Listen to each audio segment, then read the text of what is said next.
देखो, कल अपन ने पढ़ा था कहाँ तक? उत्सर्जी पदार्थों तक। ठीक है। उत्सर्जी पदार्थ कितने प्रकार के होते हैं? दो प्रकार के। कौन कौन से? कार्बनिक पदार्थ और अकार्बनिक पदार्थ। ठीक है। और ये उत्सर्जी पदार्थ थे क्या एक्चुअल में? उत्सर्जी पदार्थ थे क्या एक्चुअल में? विभिन्न प्रकार की उपापचयी क्रियाओं के परिणाम स्वरूप कोशिका में विभिन्न पदार्थों का सृजन होता है। ठीक है। वही पदार्थ कहलाते हैं क्या? उपापचयी पदार्थ। ठीक है। उन्हीं पदार्थों को क्या बोलते हैं अपन? उपापचयी पदार्थ कहते हैं। ठीक है। और ये जितने भी उपापचयी पदार्थ होते हैं ये दो प्रकार के होते हैं। या तो ये होते हैं कार्बनिक या फिर होते हैं ये अकार्बनिक। ठीक है। कार्बनिक और अकार्बनिक ये जितने भी प्रकार के पदार्थ हैं, अब जैसे पादपों में जंतुओं के समान क्या नहीं होता? उत्सर्जी अंग नहीं होते। ठीक है। इसलिए ये जितने भी पदार्थ है ये कोशिका के अंदर ही रहकर सड़ जाते हैं या कोशिका के अंदर ही रहकर संकेंद्रित हो जाते हैं। ये सभी के सभी पदार्थ कहाँ पर उपस्थित होते हैं? कोशिका के अंदर ही उपस्थित होते हैं। या कभी कभी ऐसा होता है कि कोशिका इन पदार्थों को बाहर फेंक देती है, लेकिन पादप के शरीर से बाहर तो नहीं हो पाते ये। कोशिका से जरूर बाहर हो जाएंगे लेकिन पादप के शरीर से बाहर नहीं हो पाएंगे। समझ रहे हो बात के लिए? और ये कितनी कैटेगरी के होते हैं? दो कैटेगरी के। कौन कौन से? कार्बनिक पदार्थ और अकार्बनिक पदार्थ। ठीक है। तो क्या है ये उत्सर्जी पदार्थ? विभिन्न प्रकार की जो भी उपापचय क्रिया हुई है उस उपापचय क्रिया के परिणाम स्वरूप बहुत से पदार्थ कोशिका के अंदर ही सृजित हो गए हैं। इन पदार्थों को कहा जाता है क्या? उपापचयी पदार्थ। ठीक है। अब इन्हें बाहर तो निकालना था, लेकिन जंतुओं के समान कोशिका के पास ऐसा कोई कोशिकांग है ही नहीं जिसके माध्यम से कोशिका इन्हें बाहर कर दे। है क्या कोई कोशिकांग या फिर कोई भी ऐसा ऑर्गन जिसके माध्यम से इन पदार्थों को कोशिका अपने से बाहर करे? है? नहीं है। तो पदार्थ जो है वो कहीं ना कहीं पादप के शरीर में संकेंद्रित होकर रह जाता है। और ये कितने प्रकार के होते हैं? दो। कौन कौन से? कार्बनिक हो जाएंगे और अकार्बनिक। अब विभिन्न प्रकार के ये जो कार्बनिक पदार्थ है वो अपन पढ़ने जा रहे हैं। ठीक है। कार्बनिक पदार्थ दैट मीन्स वही उत्सर्जी पदार्थ है, अर्थात कोशिका के अंदर किसी न किसी प्रकार की उपापचय क्रिया हुई है जिससे ये पदार्थ बना है, लेकिन वो कहना चाहिए पादप के शरीर से बाहर नहीं निकल पा रहा। तो पादप के शरीर में कहीं ना कहीं संकेंद्रित होकर रह गया है। पादप के शरीर में कहीं ना कहीं वो संकेंद्रित होकर रह गया है किस प्रकार का? वो भी उत्सर्जी पदार्थ है। अब ये जो उत्सर्जी पदार्थ होते हैं ये हमारे लिए बहुत ही ज्यादा आवश्यक होते हैं किसी न किसी स्वरूप में। कैसे? कार्बनिक पदार्थ क्या होंगे? जिसमें कार्बन का समावेशन पाया जाएगा। ठीक है। अब कार्बनिक पदार्थों में सबसे पहला पदार्थ जो आता है वो है कौन सा? एल्कोलॉइड्स। कार्बनिक पदार्थ है लेकिन उनमें सबसे पहली कैटेगरी कौन सी है? एल्कलॉइड्स की। ठीक है। तो एल्कलॉइड्स क्या होते हैं? तो ये नाइट्रोजन युक्त पदार्थ होते हैं। नाइट्रोजन युक्त मतलब कार्बनिक पदार्थ तो है ही, लेकिन उसमें चिपकी हुई है क्या? नाइट्रोजन। तो ये नाइट्रोजन युक्त पदार्थ होते हैं जो कोशिका के अंदर प्रोटीन के विखंडन से प्राप्त होते हैं। अब देखो, विभिन्न उपापचय क्रियाओं के परिणाम स्वरूप प्रोटीन तो बनता ही है, लेकिन वो प्रोटीन भी धीरे धीरे टूटता है। तो प्रोटीन के टूटने से पदार्थ बनता है कौन सा? एल्कलॉइड्स। प्रोटीन का जब डिस्ट्रक्शन होता है तो बनता है कौन सा पदार्थ? एल्कलॉइड। ये पौधे के संग्रह करने वाले भागों में जैसे बीज, छाल, पत्तियों इत्यादि में पाए जाते हैं। ठीक है। मतलब पौधे का कोई भी ऐसा भाग जहां पर संग्रहण हो रहा है, अर्थात चीजों को स्टोर किया जा रहा है, वहां पर ये पाए जाएंगे। और ये चीजें स्टोर कहाँ हो रही हैं? बीज में हो रही हैं, छाल में हो रही हैं और पत्तियों में हो रही हैं, ठीक है, तो वहां पर पाए जाएंगे क्या, एल्कलॉइड्स। अब ये स्वाद में काफी कड़वे होते हैं। कभी ऐसा हुआ हो कि किसी भी फल का बीज आपने चबा लिया हो, गलती से ही सही, कड़वा होता है कि नहीं, लेकिन फायदेमंद बहुत होता है, ठीक है, किसी न किसी स्वरूप में। जैसे आप जामुन खा रहे हो और जामुन की गुठली जो है गलती से आपने चबा ली, तो कड़वी लगती है कि मीठी लगती है, ऑब्वियसली कड़वी लगती है, लेकिन शुगर के पेशेंट के लिए वो बहुत ही कारगर सिद्ध भी होती है, ठीक है। अब ऐसे ही बहुत सारे एल्कलॉइड है जो कहना चाहिए हमारे शरीर के लिए काफी ज्यादा उपयोगी सिद्ध होते हैं, ठीक है। अब वो एल्कलॉइड कौन कौन से हैं, क्यूनाइन। क्यूनाइन का तो मालूम ही होगा आपके लिए, मलेरिया के इलाज में प्रयोग की जाती है, और वो भी एक प्रकार की क्या है, एल्कलॉइड। कौन सी दवाई, क्यूनाइन। यह सिनकोना पौधे की छाल से निकाला जाता है और मलेरिया रोग के उपचार में प्रयोग होता है, और है क्या, ये भी एक प्रकार का एल्कलॉइड है, ठीक है। इसी प्रकार से एक अन्य पदार्थ है रेसरपीन, ठीक है, ये भी एक प्रकार का क्या है, एल्कलॉइड। यह राउलिफिया सरपेंटाइना की जड़ से प्राप्त किया जाता है। एक पौधा है कौन सा, राउलिफिया सरपेंटाइना, ठीक है। इस पौधे की जड़ से प्राप्त किया जाता है क्या, रेसरपीन। और रेसरपीन भी क्या है, एक प्रकार का, ये सारे के सारे पदार्थ कार्बनिक पदार्थ है, लेकिन कार्बनिक पदार्थ की पहली कैटेगरी है कौन सी, एल्कलॉइड, ठीक है। और एक प्रमुख प्रकार का एल्कलॉइड है कौन सा, रेसरपीन, ठीक है। तो रेसरपीन कहां से पाया जा रहा है, राउलिफिया सरपेंटाइना नामक पौधे की जड़ से प्राप्त किया जाता है, जो अधिक रक्तचाप को कम करने में प्रयोग किया जाता है। मतलब जब ब्लड प्रेशर बहुत तेज हो जाता है तो ब्लड प्रेशर को नॉर्मलाइज करने के लिए प्रयोग किया जाता है किसका, रेसरपीन का।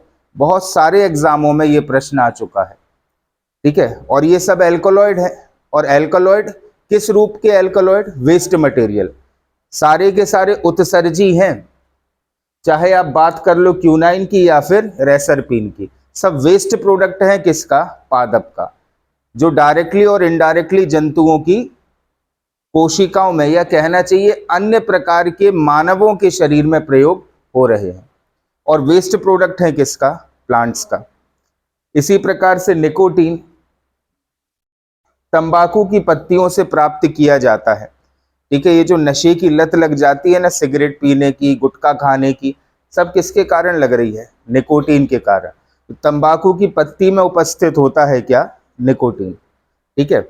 उसके बाद कैफीन, कॉफी और चाय में, ठीक है। तो यह कॉफी के भुने बीजों से तथा चाय की पत्तियों से मिलता है। कॉफी के भुने बीज व चाय की पत्तियों से मिलता है क्या, कैफीन। दर्द कम करता है तथा तंत्रिका तंत्र की तीव्रता को बढ़ा देता है। कभी ऐसा होता है ना कि शरीर में दर्द हो रहा है, आपने एक आध दर्द निवारक गोली खा ली और एक कप चाय पी ली, ठीक है, तो क्या होता है, एकदम से रिएक्शन करती है। तो गोली तो अपनी क्रिया कर ही रही है, ठीक है, लेकिन इससे हुआ क्या है, एकदम से शरीर में कहना चाहिए उत्तेजना एक तीव्रता से बढ़ गई, ठीक है, और हमें बिल्कुल एकदम से ताकत शरीर की आ गई, ठीक है। तो ये किसका काम है, कैफीन। और कैफीन भी क्या है, एक प्रकार का उत्सर्जी पदार्थ है। किस कैटेगरी का पदार्थ है, एल्कलाइड्स, ठीक है। उसके बाद थीन, थीन भी एक प्रकार का एल्कलॉइड है, ठीक है। तो ये चाय की पत्तियों से निकाली जाती है तथा उत्तेजक के रूप में कार्य करती है। कहाँ से निकल रही है ये, चाय की पत्तियों से, और किस रूप में कार्य करती है, उत्तेजक पदार्थ के रूप में ये चीज कार्य करती है, ठीक है। एक बार जल्दी से रिवाइज कर लो। कार्बनिक पदार्थ है, या सबसे पहले अगर ध्यान से देखो तो हम पढ़ रहे हैं क्या, उत्सर्जी पदार्थ। और उत्सर्जी पदार्थ क्या है,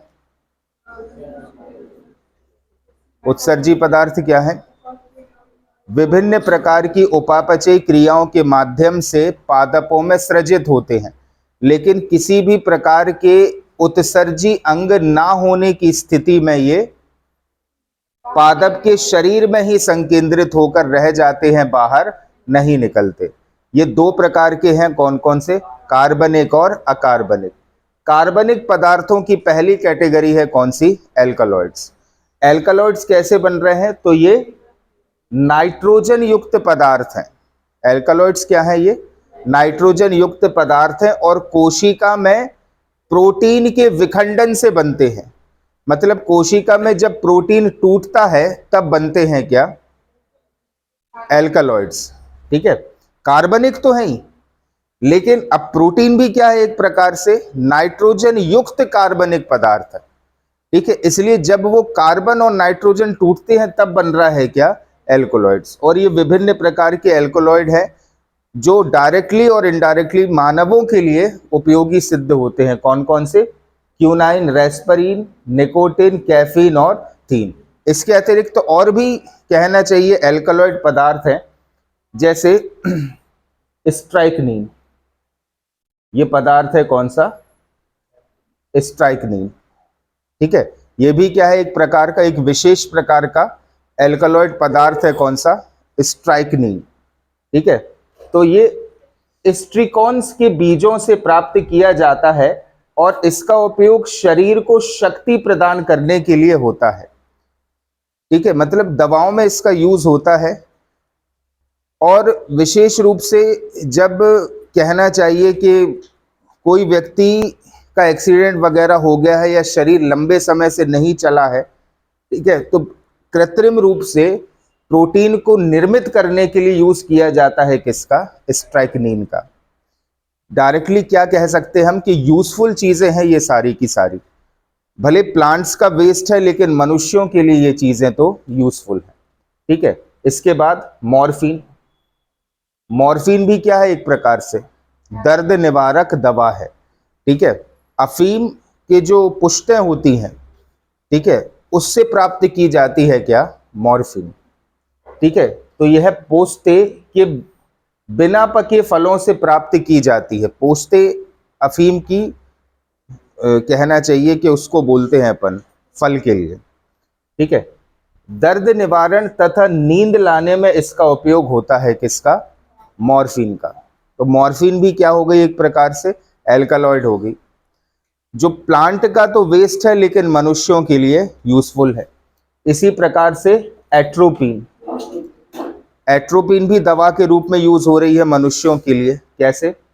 यह एट्रोफा बेलाडोना नामक पौधे की जड़ों से प्राप्त की जाती है। कौन सा पौधा है भाई? एट्रोफा बेलाडोना नामक पौधे की जड़ों से प्राप्त की जाती है और आंख की पुतली का आकार बढ़ाती है तथा तंत्रिका तंत्र को उत्तेजित करती है।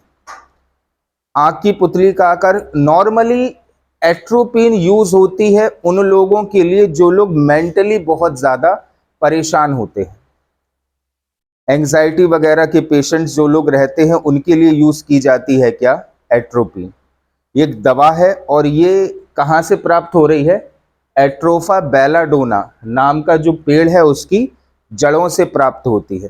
खासकर कि मानसिक जो रोगी होते हैं उनके लिए यूज होती है क्या? एट्रोपिन। ये प्लांट वेस्ट है, ठीक है, लेकिन मनुष्यों में यूज हो रहे हैं किस रूप में? दवाओं के रूप में। ठीक है, एक बार जल्दी से देख लो। क्यूनाइन कौन सा पौधा है? सिनकोना पौधे की छाल से कायमी यूज हो रहा है मलेरिया के इलाज में। रेस्परीन या रेसरपिन राउल्फिया सरपेंटाइना नामक पौधे की जड़ से प्राप्त किया जाता है और रक्तचाप के पेशेंट्स के लिए यूज होता है। फिर निकोटीन तंबाकू से, कैफीन चाय कॉफी दोनों से दर्द निवारक होता है और उत्तेजना भी बढ़ाता है।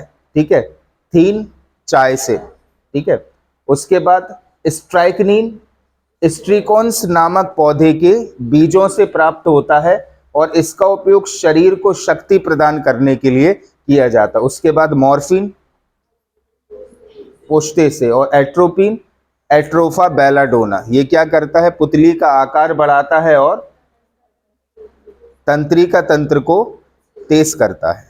ठीक है। अब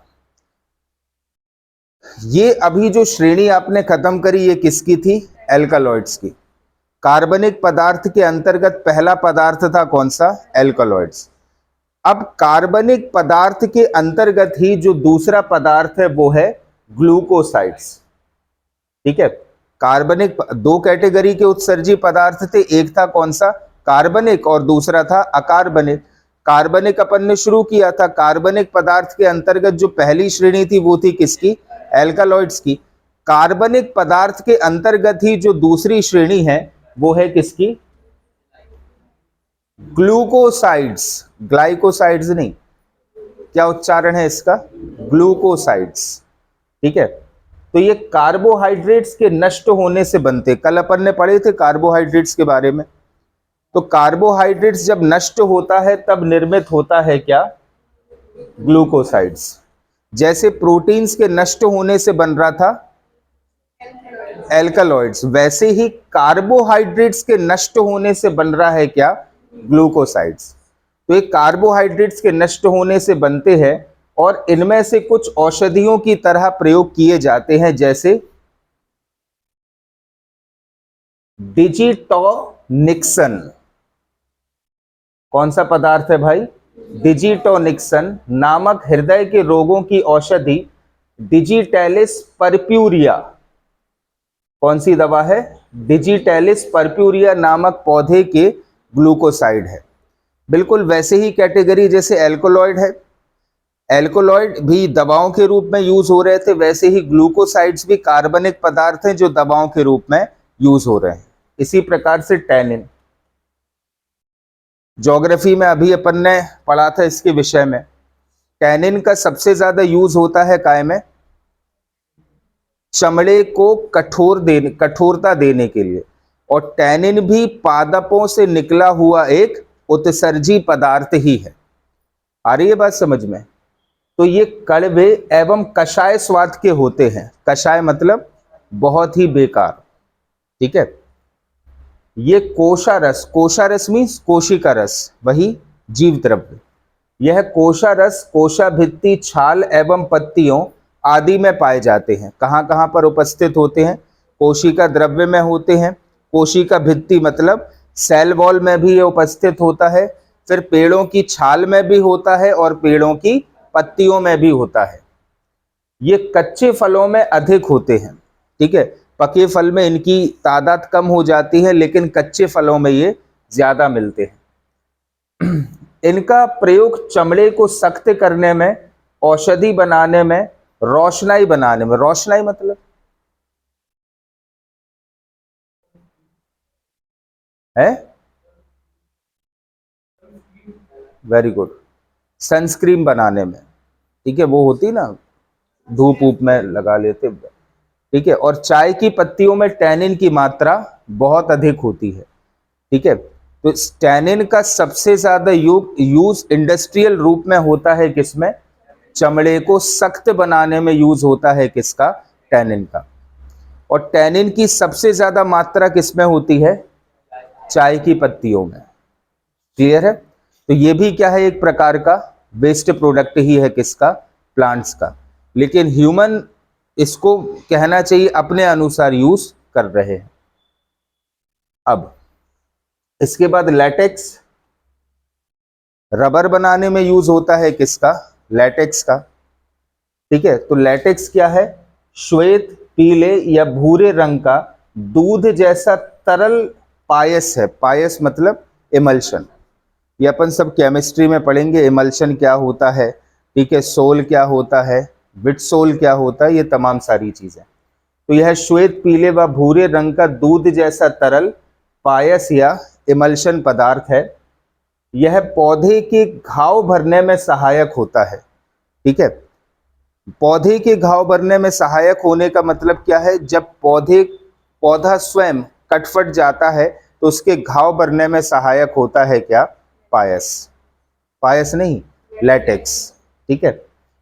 पपीते के लैटेक्स से पैपेन बनाया जाता है। ठीक है। यह भी एक प्रकार की दवा है। इसी प्रकार से हैविया ब्राजीलियंसिस तथा फाइकस इलास्टिका, दोनों साथ में उच्चारण करो, हैविया ब्राजीलियंसिस और फाइकस इलास्टिका नामक पौधे के लैटिक्स से रबर बनती है। ठीक है, और ये सारे क्वेश्चन जो है पूछे जा चुके हैं। आ रही है बात समझ में? इसलिए इसको बहुत अच्छे से तैयार करना आप लोग। ठीक है, कौन कौन से दो पौधे हैं?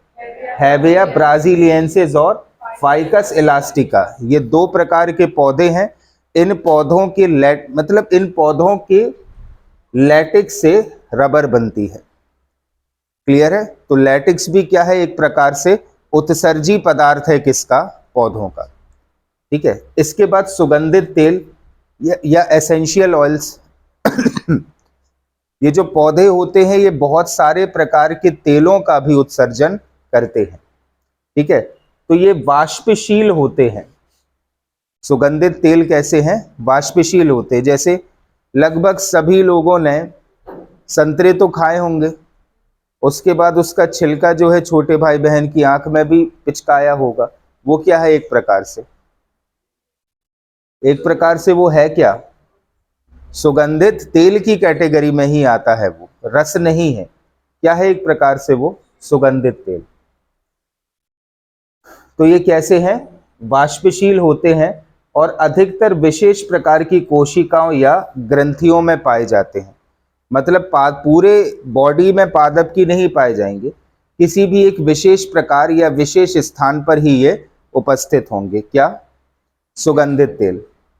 ग्रंथियों से तेल स्रावित होता रहता है। ठीक है, तेल ग्रंथियां संतरा व नींबू के छिलके, यूकेलिप्टस की पत्तियां, चमेली, गुलाब, बेला जैसे फूलों के दल मतलब फूलों की जो पंखुड़ियां होती है ना, वो फूलों के दल में पाई जाती हैं। इन तेलों से अनेक प्रकार की औषधियां व साबुन बनाए जाते हैं और ये तेल कीट परागण में भी सहायता करते हैं। कीट परागण मतलब इनकी जो सुगंध होती है वो कीटों को आकर्षित करती है और उस सुगंध के कारण कीट इन फूलों पर आकर बैठते हैं और उनके जो कहना चाहिए शरीर है उसमें परागकण चिपक जाते हैं। ठीक है, ऐसे ही फिर ये कीट उड़कर दूसरे फूलों पर जाएंगे तो पोलन ग्रेन्स का ट्रांसफर हो जाएगा। ठीक है, तो परागण की क्रिया में भी सहायता कर रहे हैं क्या? Essential oils. ठीक है, तो फूलों में कहाँ होते हैं ये? उनकी पंखुड़ियों में, पुष्प दल में। ठीक है, जबकि संतरे व नींबू के छिलकों में, यूकेलिप्टस की पत्तियों में। यानी हम कह सकते हैं कि फल में भी हो सकते हैं, पत्तियों में भी हो सकते हैं और फूलों में भी हो सकते हैं। ठीक है, और ये मुख्य क्रिया क्या करते हैं? परागण में सहायता करते हैं। क्या? Essential oils. समझ रहे हो बात के लिए? ठीक है, तो ये कैटेगरी हो गई किसकी? सुगंधित तेलों की। और ये भी क्या है? एक प्रकार से कार्बनिक उत्सर्जी पदार्थ है। ठीक है, अब रेजिन्स। ठीक है, इस दृश्य को अगर आप ध्यान से देखो तो आपने कई बार पेड़ों से इस प्रकार का पदार्थ जो है टपकते हुए देखा होगा। यही पदार्थ कहलाता है क्या? रेजिन्स। गोंद नहीं है ये, गोंद अलग चीज है, वो अपन आगे पढ़ेंगे। ये पदार्थ है क्या? रेजिन्स।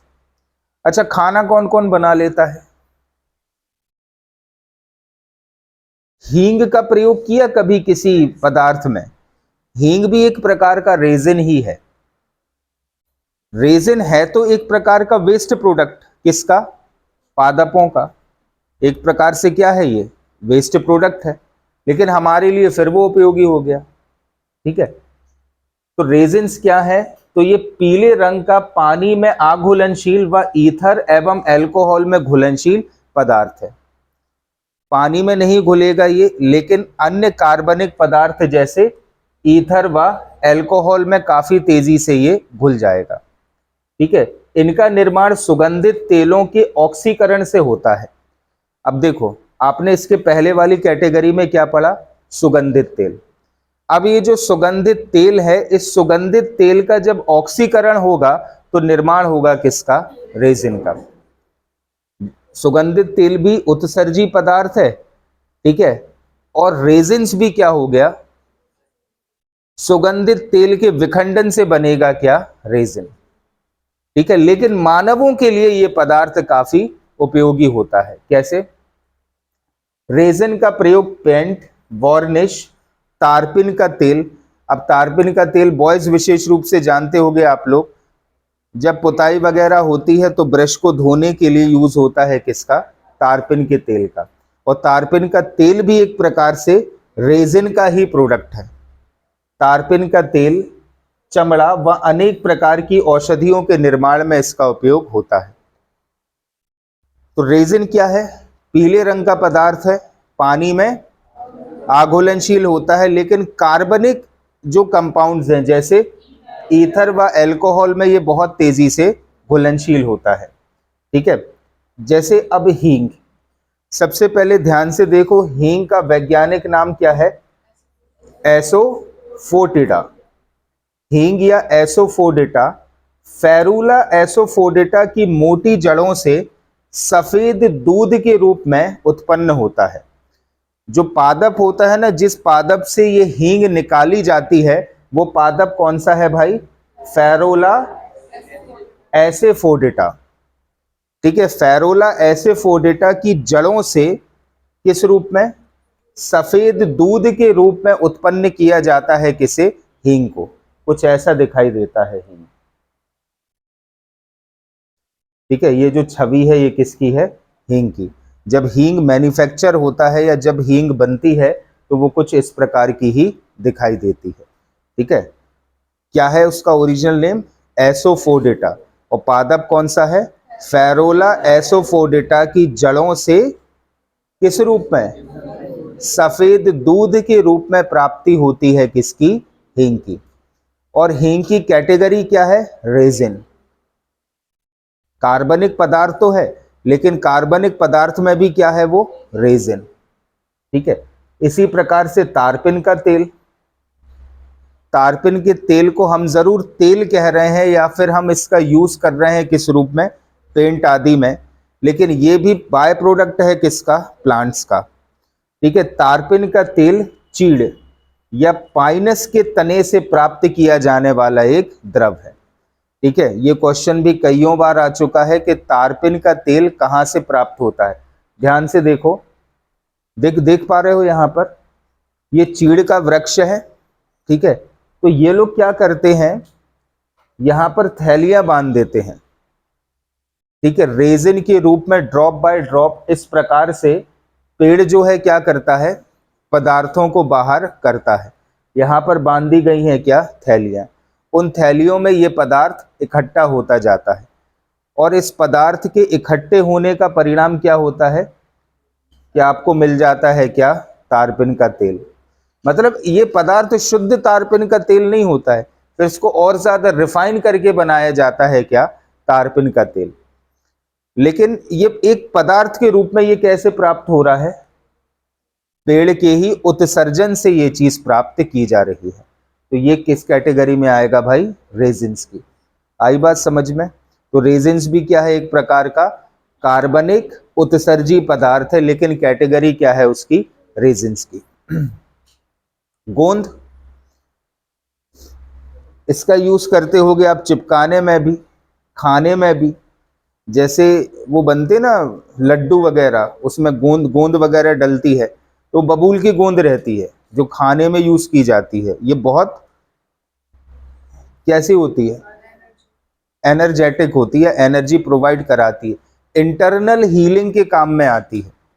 इंटरनल हीलिंग मतलब जैसे कोई एक्सीडेंट हो गया हो या अंदर के जो बॉडी की लेयर्स है वो चौपट हो गई हो, तो अंदर के प्रोटीन्स को रीजनरेट करती है, टिश्यूज का निर्माण करती है, जिससे व्यक्ति फिर से उठ खड़ा होता है। ठीक है, गोंद या गम्स। गोंद कोशिका, अब गोंद कैसे बनती है? जैसे अपन ने एल्कलॉइड्स देखे, एल्कलॉइड्स कैसे बन रहे थे? नाइट्रोजनी पदार्थों के विखंडन से। फिर अपन ने नेक्स्ट कैटेगरी देखी किसकी? लेटेक्स। लेटेक्स कैसे बन रहा था? कार्बोहाइड्रेट्स के विखंडन से। फिर अपन ने देखा क्या? सुगंधित तेल या किसी न किसी प्रकार से ये सारी चीजें पदार्थों के विखंडन से ही बन रही हैं। इसी प्रकार से गोंद, ठीक है, गोंद बनती है कहां से? गोंद कोशिका भित्ति में पाए जाने वाले सेल्यूलोज के अपघटन के फलस्वरूप बनता है। अपन ने देखा था कि ये जो सेल वॉल है या कोशिका भित्ति है वो किसकी बनी होती है? सेल्यूलोज की। तो सेल्यूलोज जब टूटता है तो उसके विखंडन से बनती है क्या? गोंद। ठीक है, तो ये सारी चीजें आपको याद रखना कि ये गोंद आई कहां से। तो इतने सारी सेल्स हैं, इन सारी सेल्स में सेल्यूलोज की तो बनी है क्या? Cell wall. अब ये सेल्स स्थायी तो रहते नहीं हैं, टूट जाते हैं, तो उस सेल वॉल के टूटने से या उसके विखंडन से बनती है क्या? गोंद। ठीक है, ये जल में घुलनशील होती है, मतलब गोंद जो है ये बहुत आराम से घुल जाती है किसमें? जल में। गोंद चिपकाने, दवाइयों के बनाने व खाने में भी काम में आती है। क्लियर है? ये तो एक सामान्य सा यूज है किसका?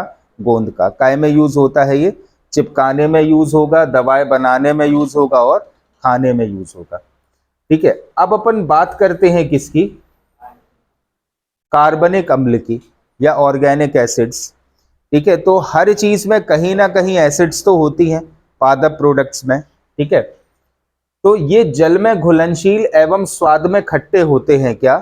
कार्बनिक अम्ल। जल में घुल जाते हैं और स्वाद में खट्टे होते हैं। पत्तियों एवं फलों में ये पाए जाते हैं, जैसे इमली व अंगूर में टार्टरिक अम्ल। ठीक है, इसी प्रकार से नींबू प्रजाति में साइट्रिक अम्ल, सेब में मैलिक अम्ल और खट्टी पालक या ऑक्सी या ऑक्जेलिस में ऑक्जेलिक अम्ल। ठीक है, तो ये चीजें हैं। तो ये भी क्या है? एक प्रकार का उत्सर्जी पदार्थ ही है। अब इसके बाद आते हैं क्या? अकार्बनिक पदार्थ। अभी तक अपन क्या पढ़ते रहे थे? कार्बनिक पदार्थ। अब कौन सी कैटेगरी आ रही है उत्सर्जी पदार्थों की? अकार्बनिक। अकार्बनिक क्या होते हैं? जिसमें कार्बन का कंटेंट नहीं होता, वे कहलाते हैं क्या? अकार्बनिक। ठीक है, अकार्बनिक पदार्थों की जो पहली कैटेगरी है भाई वो है क्या? Calcium carbonate, CaCO3। ठीक है, इसको सामान्य शब्दों में बोलें तो चूना। इसमें लिखना है ये क्रिस्टल्स ऑफ कैल्शियम, पीपल, बरगद, रबर आदि में कैल्शियम कार्बोनेट के क्रिस्टल अंगूर के गुच्छे के रूप में पत्तियों की बाहरी कोशिकाओं में पाए जाते हैं। याद रखना, कैल्शियम कार्बोनेट भी विशेष रूप से पत्तियों में पाया जाता है, पादपों की। ठीक है, पादपों की पत्तियों में भी, विशेष रूप से कौन से पेड़ों में? पीपल, बरगद और रबर के पेड़ों में ये बहुतायत में उपस्थित होता है। कौन कौन से पेड़ हो गए भाई? पीपल, बरगद और रबर के पेड़ में। देखो इस इमेज को ध्यान से देखना, ये इस पूरी इमेज में ये इमेज है आपकी पत्तियों की कोशिकाओं की। काय की इमेज है? ये पत्तियों की कोशिकाओं की इमेज है। और इस इमेज में कैल्शियम कार्बोनेट भी आपको दिखाई दे रहा है अंगूर के गुच्छे के रूप में। ये आसपास क्या है? सब में सेल्स हैं। ये किसकी? पत्तियों की। और किसकी संरचना है ये? पीपल की, बरगद की, रबर की। पीपल, बरगद, रबर, इन सभी पेड़ों की पत्तियों की संरचना इसी प्रकार की होती है। इन कोशिकाओं के बीच में कैल्शियम कार्बोनेट उपस्थित होता है अंगूर के गुच्छे के रूप में। आ रही है बात समझ में? ठीक है, और यही जो कैल्शियम कार्बोनेट एक साथ अवस्थित है पत्तियों में, इसको संयुक्त रूप से कहते हैं क्या? सिस्टोलिथ। क्या कहा जाता है इसके लिए? सिस्टोलिथ कहते हैं। आ रही है बात समझ में? तो सिस्टोलिथ और कुछ भी नहीं होता है, पत्तियों के बीच में संकेंद्रित कैल्शियम कार्बोनेट को कहा जाता है क्या? सिस्टोलिथ। क्लियर है? तो सिस्टोलिथ है क्या भाई? पत्तियों में संकेंद्रित कैल्शियम कार्बोनेट को कहा जाता है क्या? सिस्टोलिथ। ठीक है, इसके बाद नेक्स्ट पदार्थ है आपका कौन सा? सिलिका। सिलिका भी कैसा है? एक प्रकार से अकार्बनिक पदार्थ ही है, क्योंकि इसमें भी कार्बन का कंटेंट नहीं है। कुछ पौधों की कोशिका भित्ति पर सिलिका के कण परतों के रूप में पाए जाते हैं। कोशिका भित्ति पर सिलिका के कण परतों के रूप में पाए जाते हैं, लेकिन किसकी कोशिका भित्ति पर? प्लांट्स की। ठीक है, प्लांट्स की जो सेल्स है उसकी कोशिका भित्ति पर ये कण पाए जाते हैं, किस रूप में? परतों के रूप में। जैसे गेहूं के भूसे तथा प्याज की पत्तियों में सिलिका अधिक मात्रा में पाया जाता है। क्लियर है? तो सिलिका के कारण ही ये कैसे हो जाते हैं? खुरदुरे। प्याज के छिलके को कभी आप स्पर्श करो, ये बिल्कुल स्मूथ नहीं होता है, कैसा होता है? खुरदुरा। इसी प्रकार से गेहूं के भूसे को स्पर्श करो, ये भी कैसा होता है? खुरदुरा होता है कि नहीं होता? ठीक है, तो उसमें कौन सा पदार्थ लगा हुआ है? सिलिका। इसके बाद है कैल्शियम ऑक्जेलेट। कैल्शियम ऑक्जेलेट भी एक प्रकार का पथरी वाला पदार्थ है। हमारी किडनी में जो पथरी बनती है वो भी किसकी बनती है?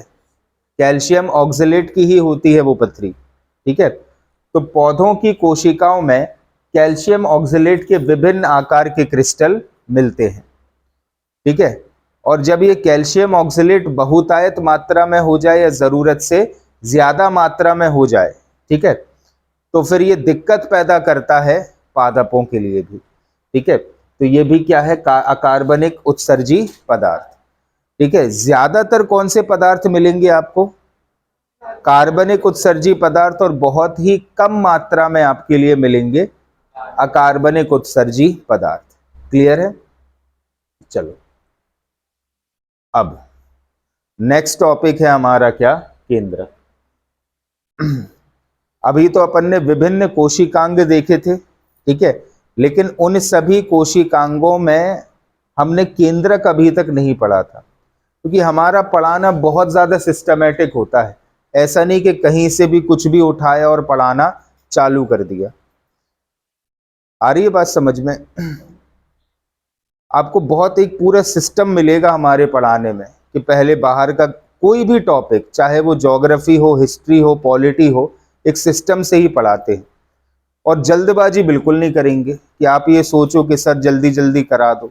ठीक है, वो हम काम नहीं कर पाएंगे, क्योंकि हमारा ये सोचना है कि जब तक आप सिस्टमेटिकली चीजों को नहीं पढ़ोगे तब तक आपका कुछ नहीं हो सकता। आ रही है बात समझ में? ठीक है, इसलिए अपन ने सबसे पहले केंद्रक के बाहर के कोशिकांग कंप्लीट किए। ठीक है, और अब अपन एंट्री मार रहे हैं कहां पर? केंद्रक पर। ठीक है, अब ध्यान से इस इमेज को देखो। एंडोप्लाज्मिक रेटिकुलम याद है? एंडोप्लाज्मिक रेटिकुलम कहां जुड़ा हुआ था?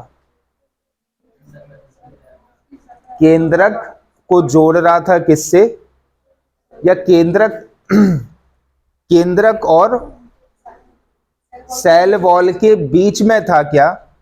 Endoplasmic reticulum. और ये दो टाइप्स के थे, एक स्मूथ एंडोप्लाज्मिक रेटिकुलम और एक रफ एंडोप्लाज्मिक रेटिकुलम। रफ वाला रफ क्यों था? क्योंकि उस पर राइबोसोम्स अटैच थे। ठीक है, तो ये वही 3D जो पिक है किसकी? केंद्रक की। अगर आप ध्यान से देखो तो केंद्रक के चारों तरफ यहां पर अटैच्ड है क्या? केंद्रक के चारों तरफ क्या अटैच है? ये एंडोप्लाज्मिक रेटिकुलम। और ये येलो कलर के जो पोर्शंस दिख रहे हैं आपको, ये सब क्या है? राइबोसोम्स हैं। येलो कलर के जो चिन्ह दिख रहे हैं ये सब क्या है? एक्चुअल में राइबोसोम्स हैं। आ रही है बात समझ में? ठीक है, अब सबसे पहले अपन इसके स्ट्रक्चर को देख लें। केंद्रक के चारों तरफ आपको मिल रहे हैं क्या? Nuclear pores. क्या मिल रहे हैं? Nuclear pores. या ये छिद्रनुमा आकृति है, और ये छिद्रनुमा आकृति क्या कर रही है? केंद्रक के अंदर क्या है? केंद्रक द्रव्य। और केंद्रक के बाहर क्या है? कोशिका द्रव्य।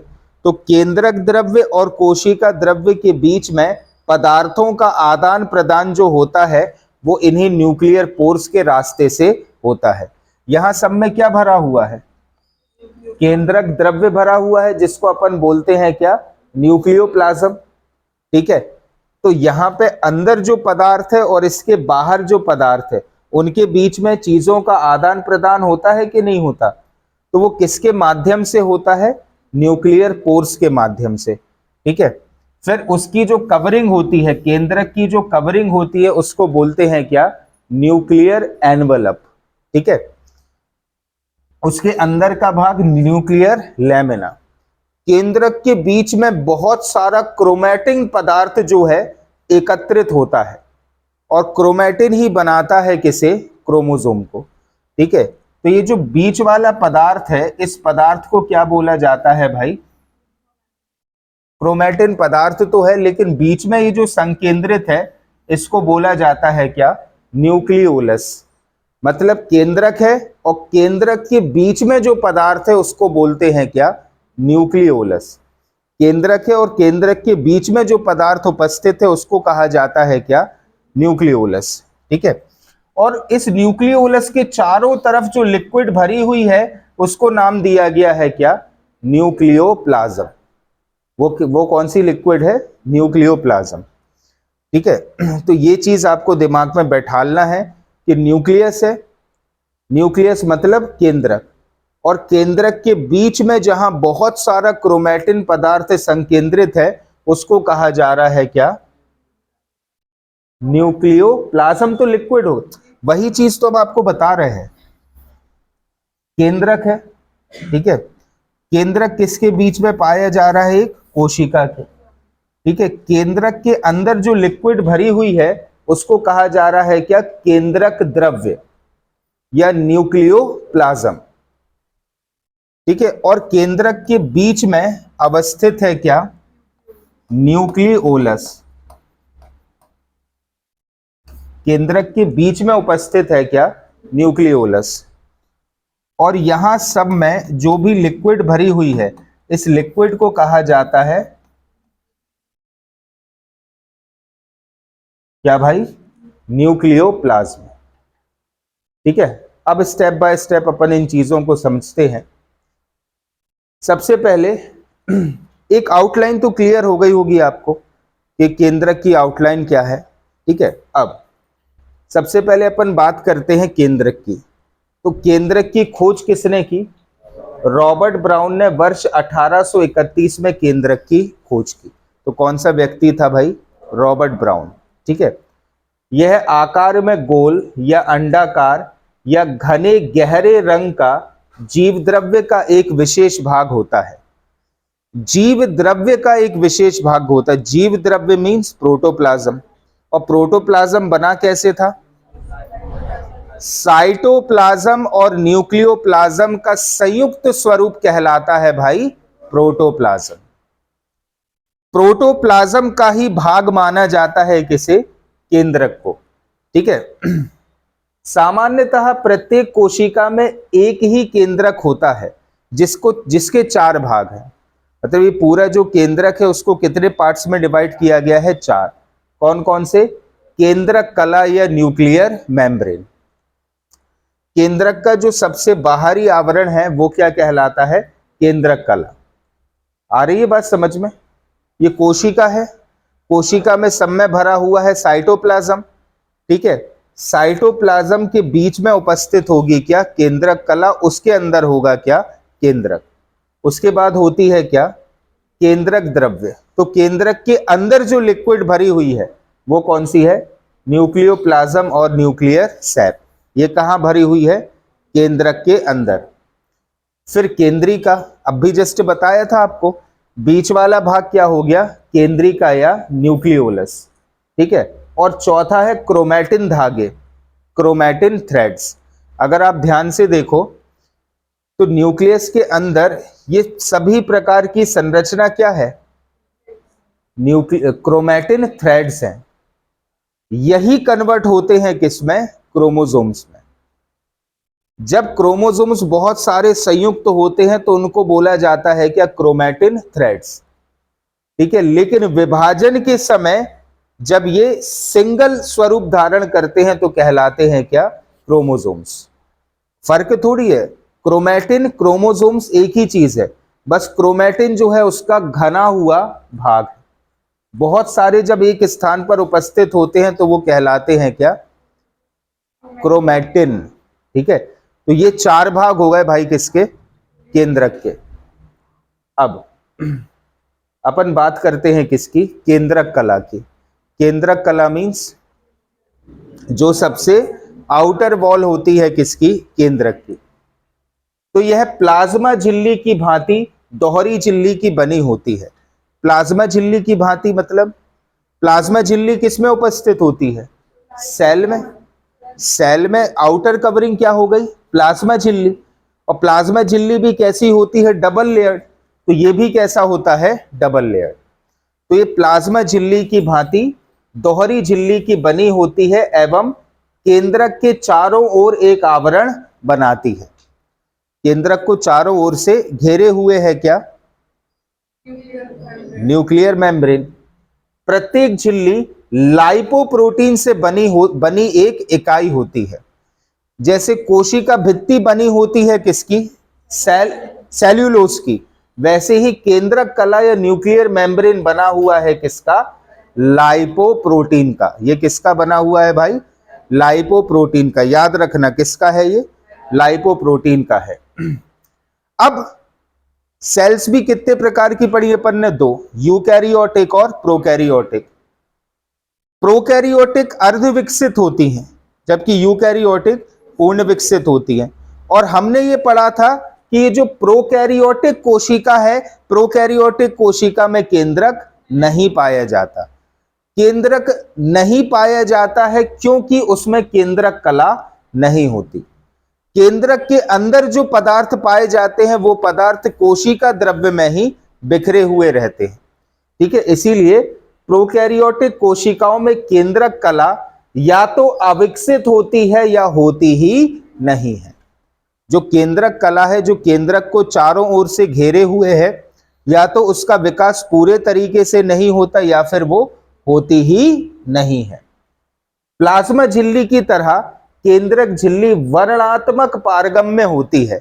वर्णात्मक पारगम्य मतलब जैसे कोशिका से पदार्थ कोशिका झिल्ली के माध्यम से अंदर बाहर होते थे, वैसे ही न्यूक्लियस के अंदर के पदार्थ भी अंदर बाहर होते हैं। ठीक है, वर्णात्मक पारगम्य होती मतलब कलर डिसाइड करते हैं कौन सा पदार्थ अंदर होगा और कौन सा पदार्थ बाहर होगा। कलर के माध्यम से यहां पर क्या होता है, पदार्थों को अंदर बाहर या ट्रांसफर किया जाता है।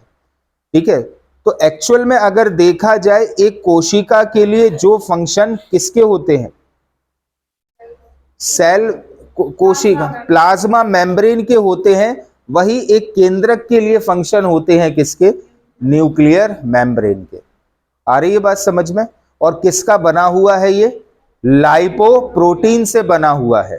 ठीक है, यह केंद्रक तथा कोशिका द्रव्य के बीच में पदार्थों के आवागमन को नियंत्रित करता है।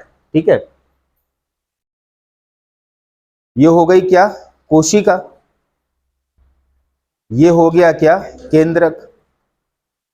केंद्रक के अंदर की लिक्विड, जल्दी जल्दी, और अगर एक नहीं बोलेगा तो उसको हम जरूर पकड़ेंगे। ठीक है दुर्गेश, ठीक है।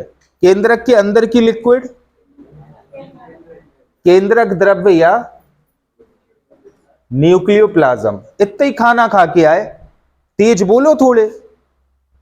ठीक है, केंद्रक के बाहर की लिक्विड,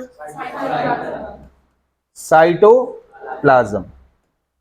दोनों को संयुक्त रूप से प्रोटोप्लाज्म। अगर इन दोनों को संयुक्त किया जाए तो क्या कहलाएगा, प्रोटोप्लाज्म। ठीक है, केंद्रक के अंदर क्या है, न्यूक्लियोलस। केंद्रक के अंदर की एक और संरचना क्या कहलाती है, न्यूक्लियोलस। और इसके अंदर एक अन्य संरचना जो उपस्थित है वो क्या है, क्रोमैटिन। और क्रोमैटिन क्या है, क्रोमोसोम्स का संगठनात्मक स्वरूप है। बहुत सारे क्रोमोसोम्स जिस स्थान पर एकत्रित हो गए हैं उनको क्या कहा जा रहा है, क्रोमैटिन। ठीक है, तो ये क्लियर हुआ। केंद्रक कला, केंद्रक कला क्या है, न्यूक्लियस के सबसे बाहरी आवरण कहलाता है क्या, केंद्रक कला। एक बार ध्यान से देख लो इसके लिए। ये केंद्रक का कहना चाहिए चपटा स्वरूप है। ठीक है, चारों तरफ क्या है, आवरण है किसका? केंद्रक कला का, और उसी में छोटे छोटे से छिद्र पाए जाते हैं जिससे पदार्थों का आवागमन होता है केंद्रक से अंदर और बाहर की ओर। ठीक है, इसका फिर नेक्स्ट जो स्वरूप है, जी बुरा मान गया, हाँ, इसका जो नेक्स्ट स्वरूप है वो है क्या? केंद्रक द्रव्य। केंद्रक द्रव्य मींस न्यूक्लियोप्लाज्म या न्यूक्लियर सैप।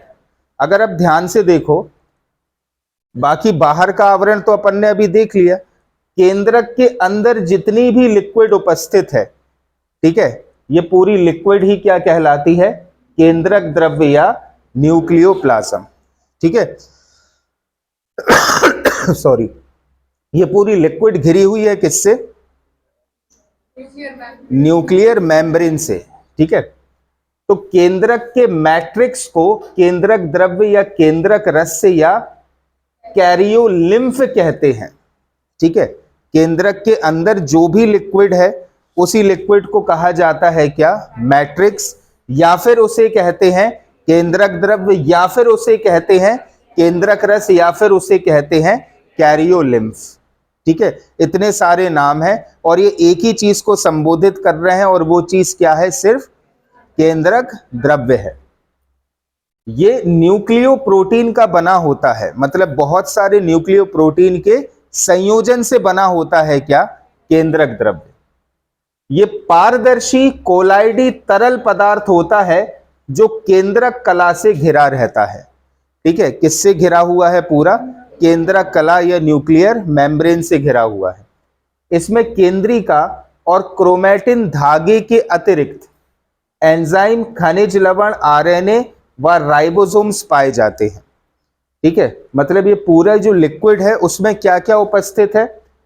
केंद्रिका, केंद्रिका मतलब न्यूक्लियोलस, न्यूक्लियस के अंदर केंद्रक है, केंद्रक के अंदर की संरचना केंद्रिका, अर्थात इंग्लिश में न्यूक्लियस के अंदर की संरचना न्यूक्लियोलस। तो क्या क्या उपस्थित है इसमें? केंद्रिका, उसके बाद क्रोमैटिन धागे, ये जितनी भी आपको धागेनुमा आकृति दिख रही है ये क्या है भाई? ये क्रोमैटिन धागे हैं। इसके अतिरिक्त बहुत सारे एंजाइम्स हैं, खनिज लवण हैं, आरएनए है और राइबोसोम्स हैं। क्लियर हुआ? क्लियर हुई ये चीज के नहीं? अब अगर तुम्हें डिफाइन करने आए तो तुम डिफाइन कर सकते हो। ठीक है, अब अपन बात करते हैं किसकी? केंद्रिका की। केंद्रक के अंदर न्यूक्लियोलस है, मतलब केंद्रिका द्रव्य है, और केंद्रिका द्रव्य के अंदर क्या है? केंद्रिका या न्यूक्लियोलस। ये बीच वाला जो पूरा सेक्शन है ये क्या है एक्चुअल में? न्यूक्लियोलस। और ये जो धागेनुमा आकृति आपको दिखाई दे रही है वो क्या है? क्रोमैटिन। क्या है वो आकृति? क्रोमैटिन। क्लियर हो रहा है कि नहीं हो रहा? आवाज नहीं आती तुम लोगों की। क्लियर हो रहा है? चलो अब केंद्रिका की यदि हम बात करें तो केंद्रिका की खोज सबसे पहले किसने की? फोंटाना ने, वर्ष 1781 में। लेकिन बोमेन नामक एक वैज्ञानिक ने 1840 में इसे नाम दिया क्या? न्यूक्लियोलस। ठीक है, तो खोज किसी अन्य व्यक्ति ने की और नाम किसी अन्य व्यक्ति ने दिया।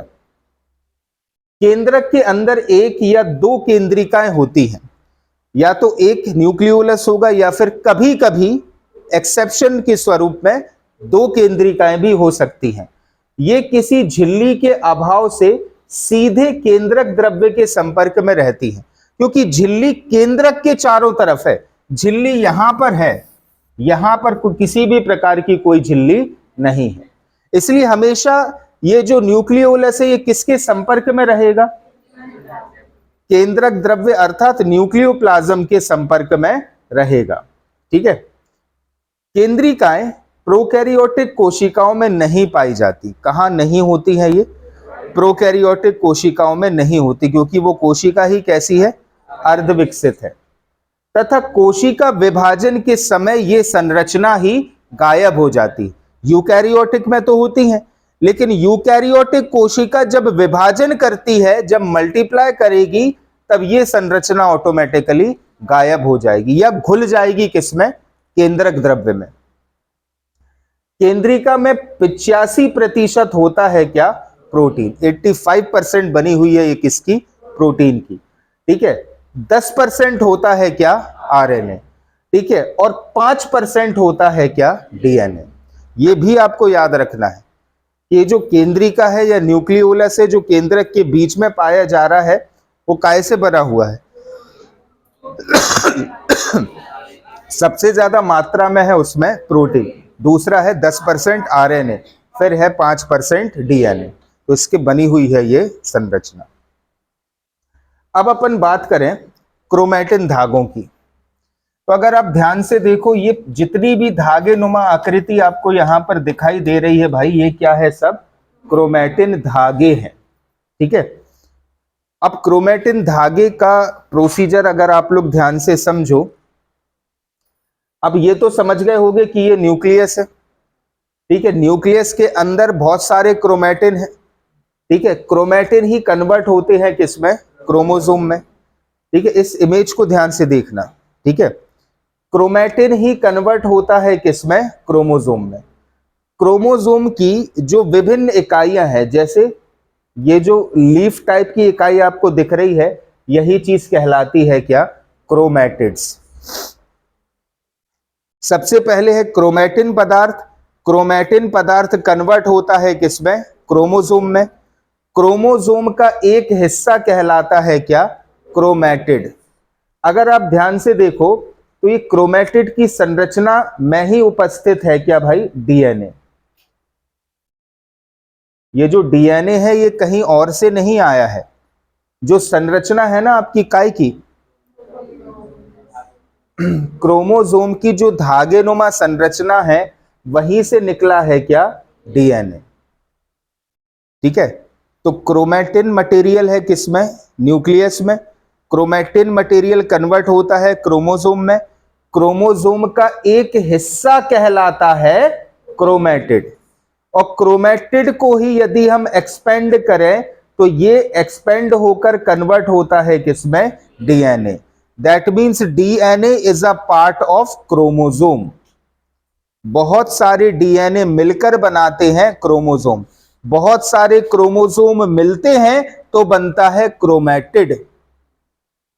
ठीक है। और ये संरचना पाई जाती है कहां पर? न्यूक्लियस के अंदर। समझे बात को? ठीक है। अब ध्यान से देखो, ये जो क्रोमैटिन धागे हैं, ये हैं क्या? तो ये धागे एक दूसरे के ऊपर फैलकर एक जाल सादृश्य रचना बनाते हैं। ये अपन ने देखी थी यहां पर, ये देखो ध्यान से, जाल के जैसी संरचना बनी है कि नहीं? ठीक है।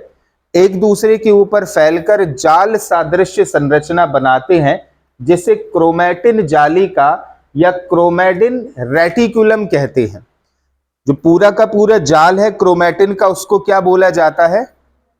क्रोमैटिन जालिका कहते हैं।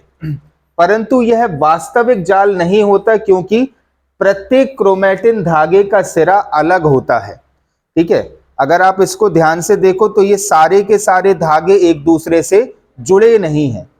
ये सब अलग अलग रहते हैं, एक दूसरे से बिल्कुल विमुक्त रहते हैं, एक दूसरे से जुड़े नहीं हैं।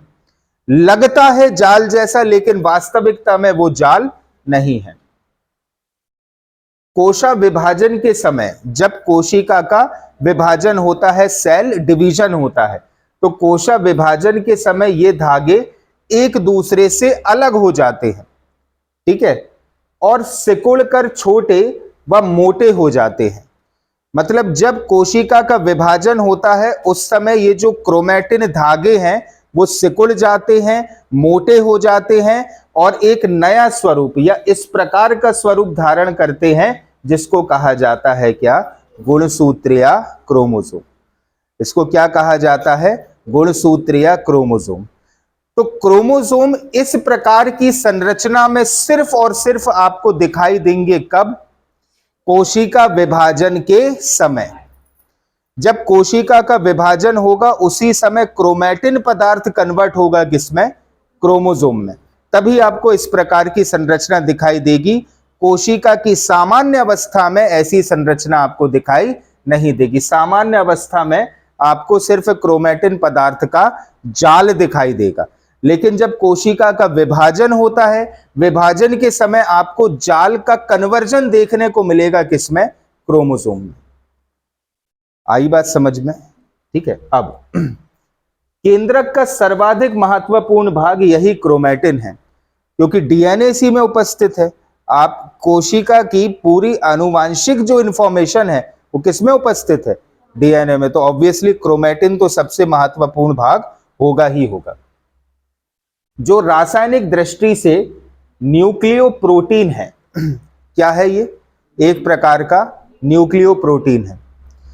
कैसे याद रखोगे? न्यूक्लियस के अंदर है और हमने अभी देखा कि 85% इसमें क्या है? प्रोटीन है। तो रासायनिक रूप से क्या हो गया? ये न्यूक्लियोप्रोटीन है। अर्थात जो न्यूक्लिक अम्ल व क्षारीय प्रोटीन के मिश्रण से बना हुआ है। न्यूक्लिक अम्ल अभी देखा आपने, ठीक है, और क्षारीय प्रोटीन का मिश्रण है। क्षारीय प्रोटीन विशेष रूप से हिस्टोन है, याद रखना। ये बने हुए हैं हिस्टोन नाम के प्रोटीन से, जो क्षारीय अमीनो अम्ल का बना होता है। प्रोकैरियोटिक कोशिकाओं में यही हिस्टोन नाम का प्रोटीन नहीं होता, ठीक है। यूकैरियोटिक कोशिकाओं में होता है, इसलिए यूकैरियोटिक में न्यूक्लियस पाया जाता है। पढ़ चुके अपन इसके बारे में, हिस्टोन के विषय में, ठीक है। तो आज अपन इतना ही पढ़ते हैं। एक बार जल्दी से अपन रिवाइज करें। बताओ भाई, न्यूक्लियस क्या समझ में आया? दिव्या, बिना पढ़े समझ में क्या आया? बिल्कुल फ्रैंक होकर। केंद्रक के बीच की सबसे महत्वपूर्ण संरचना होती है केंद्रक। केंद्रक जो है एक दोहरी झिल्ली से घिरा होता है, जिसको बोला जाता है केंद्रक कला। केंद्रक कला बनी होती है किसकी? लाइपोप्रोटीन की। उसके अंदर भरा होता है केंद्रक द्रव्य, जिसको बोला जाता है न्यूक्लियोप्लाज्म। उसके अंदर एक और इकाई होती है जिसको बोला जाता है केंद्रिका या न्यूक्लियोलस, ठीक है। पूरे में फैला हुआ है क्या? क्रोमैटिन का जाल, ठीक है। अब उसके केंद्रक के अंदर जो लिक्विड है उसको कई नामों से जाना जाता है। मैट्रिक्स बोलते हैं, न्यूक्लियोप्लाज्म बोलते हैं, या फिर न्यूक्लियोप्लाज्म, न्यूक्लियर सैप बोलते हैं, ठीक है। और इस लिक्विड में होता क्या है एक्चुअल में? प्रोटीन, ठीक है। फिर सब में फैला हुआ है किसका? क्रोमैटिन का जाल। सामान्य अवस्था में पूरा जाल आपको दिखाई देगा क्रोमैटिन के रूप में, ठीक है। लेकिन कोशिका विभाजन के समय ये जो क्रोमैटिन के लंबे धागे हैं, ये छोटे छोटे से धागों में कन्वर्ट हो जाएंगे और बना लेंगे क्या? क्रोमोसोम्स। और क्रोमोसोम्स में ही उपस्थित होता है क्या? डीएनए, जिसमें आनुवांशिक इंफॉर्मेशन पूरी स्टोर होती है, ठीक है। खत्म हो गया आपका। क्लियर है? तो कार्बनिक पदार्थ क्लियर। उत्सर्जी पदार्थ के रूप में कार्बनिक पदार्थ में एल्कलाइड्स क्लियर, ठीक है। उसके बाद अकार्बनिक पदार्थ क्लियर। उसके बाद न्यूक्लियस का बेसिक स्ट्रक्चर क्लियर। कल की क्लास में अपन लोग डिफाइन करेंगे किसे? क्रोमोसोम्स को और डीएनए को। डीएनए का पूरा डबल हेलिकल स्ट्रक्चर अपन लोग कल डिस्कस करेंगे, इसलिए गोल बिल्कुल मत मारना, ठीक है। और ऑनलाइन पर डिपेंड मत रहना कि सर वीडियो भी डाल देते, हम नहीं जा रहे, बल्ले बल्ले।